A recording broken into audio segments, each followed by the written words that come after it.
বিশ্ব দর্পণে আপনাকে স্বাগত। দক্ষিণ এশিয়ার ভূ রাজনীতিতে এক নতুন এবং অত্যন্ত তাৎপর্যপূর্ণ সমীকরণের ইঙ্গিত মিলছে। ভারতবিহীন এক নতুন আঞ্চলিক জোট কি বাস্তব রূপ নিতে চলেছে? সম্প্রতি চীনের কুনমিং শহরে অনুষ্ঠিত এক বৈঠক এই জল্পনাকেই উস্কে দিয়েছে। 19 জুন অনুষ্ঠিত এই বৈঠকে চীন, পাকিস্তান এবং বাংলাদেশ একটি নতুন আঞ্চলিক গ্রুপ তৈরির বিষয়ে আলোচনা করেছে, যাকে অনেকেই নিষ্ক্রিয় হয়ে পড়া সার্কের বিকল্প এবং ভারতকে পাশ কাটানোর একটি প্রচেষ্টা হিসাবে দেখছেন। এই বিষয়ের ওপর ডজন ডজন আর্টিকেল প্রকাশিত হচ্ছে যে চীন, পাকিস্তান, বাংলাদেশ সার্ককে প্রতিস্থাপিত করতে চায়, মূলত ভারতকে প্রতিস্থাপন করতে চায়। এখানে আপনি দেখতে পাবেন যে ভারতের মোকাবেলা করার জন্য চীন, পাকিস্তান এবং বাংলাদেশ খুব শীঘ্রই সার্কের বিকল্প তৈরি করতে চলেছে। এটি একটি বড় অগ্রগতি, কিন্তু এর আসল উদ্দেশ্য কি? এটা কি সত্যিই সার্কের বিকল্প, নাকি ভারতকে একঘরে করার একটি নতুন চীনা কৌশল? প্রথমে প্রেক্ষাপটটা বোঝা যাক।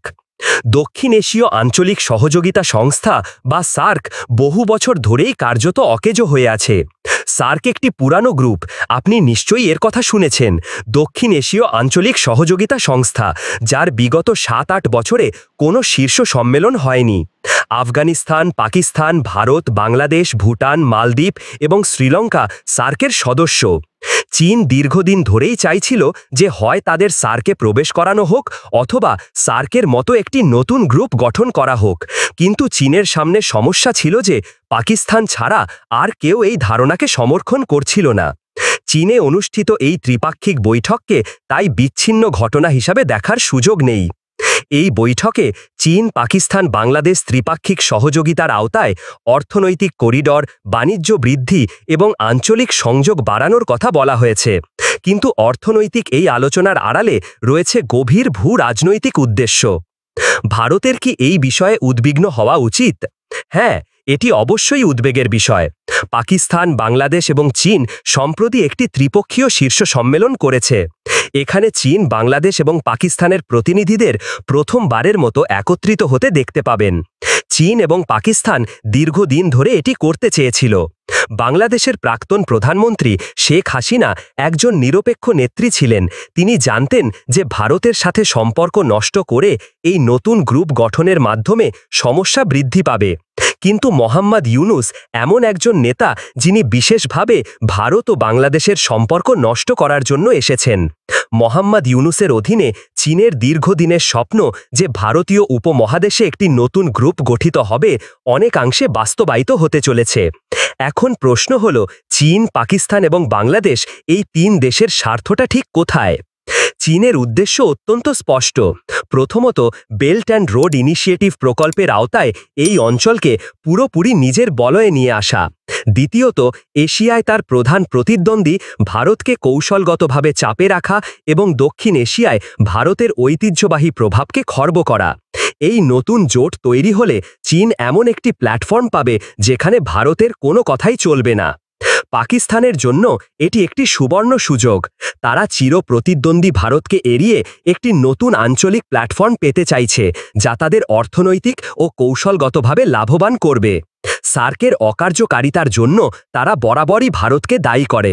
এই নতুন জোটের মাধ্যমে তারা ভারতকে কূটনৈতিকভাবে একঘরে করার খেলায় এক ধাপ এগিয়ে যেতে চায়। বাংলাদেশের অবস্থান এই সমীকরণে সবচেয়ে জটিল এবং গুরুত্বপূর্ণ।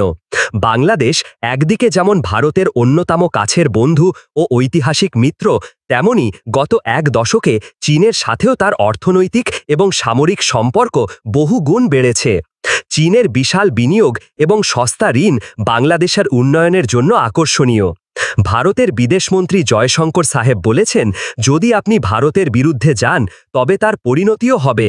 কোথাও না কোথাও ভারতকে দেখাতে হবে যে আপনি যদি ভারতের বিরুদ্ধে দল গঠন করেন, যদি আপনি ভারতের বিরুদ্ধে পরিকল্পনা করেন, তবে আপনাকে তার পরিণতিও ভোগ করতে হবে। কোথাও না কোথাও ভারতকে যথাযথ শক্তি প্রদর্শন করতে হবে। চীন আজ যা করছে তা কেবল ভারতের জন্যই চ্যালেঞ্জ নয়, এটি মার্কিন যুক্তরাষ্ট্রের জন্য চ্যালেঞ্জ। এখানে সমস্যা হলো, ডোনাল্ড ট্রাম্পের বর্তমান কৌশল এত জটিল যে ভারত এবং মার্কিন যুক্তরাষ্ট্র একসাথে চীনকে মোকাবেলা করতে সক্ষম হবে না। চীন ইতিমধ্যেই তার প্রথম শীর্ষ সম্মেলন খুব সহজেই সম্পন্ন করেছে এবং মনে হয় আগামী সময়ে চীন সহজেই এখানে প্রবেশ করবে। চীনের জন্য এর চেয়ে ভালো সময় আর হবে না। বাংলাদেশে মোহাম্মদ ইউনুস, মার্কিন যুক্তরাষ্ট্রে ডোনাল্ড ট্রাম্প এখনই চীনের জন্য দক্ষিণ এশিয়ায় প্রবেশ করার জন্য বা ভারতীয় উপমহাদেশে প্রবেশ করার জন্য উপযুক্ত সময়।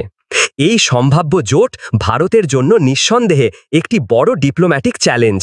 একে স্ট্রিং অফ পার্লস বা মুক্তোর মালা নীতিরই একটি বর্ধিত রূপ হিসাবে দেখছেন বিশ্লেষকরা, যার মাধ্যমে চীন ভারতের চারপাশে বন্ধু রাষ্ট্রগুলোর সঙ্গে সম্পর্ক স্থাপন করে ভারতকে ঘিরে ফেলতে চাইছে। যদি এই জোট সত্যি বাস্তবায়িত হয় তবে তা সার্কের কফিনে শেষ পেরেক পুঁতে দেবে এবং দক্ষিণ এশিয়ার রাজনীতিতে স্থায়ী বিভাজন তৈরি করবে। ভারতের সামনে এখন বড় চ্যালেঞ্জ হল তার প্রতিবেশী নীতি বা নেইবারহুড ফার্স্ট পলিসি আরও শক্তিশালী করা। বাংলাদেশ, নেপাল, শ্রীলঙ্কা, ভুটানের মতো দেশগুলোকে নিজেদের পাশে রাখা এবং তাদের বোঝানো যে ভারতের সাথে থাকাটাই তাদের জন্য দীর্ঘমেয়াদে বেশি লাভজনক। এই বিষয়ে আপনার মূল্যবান মতামত কমেন্ট করে জানাবেন।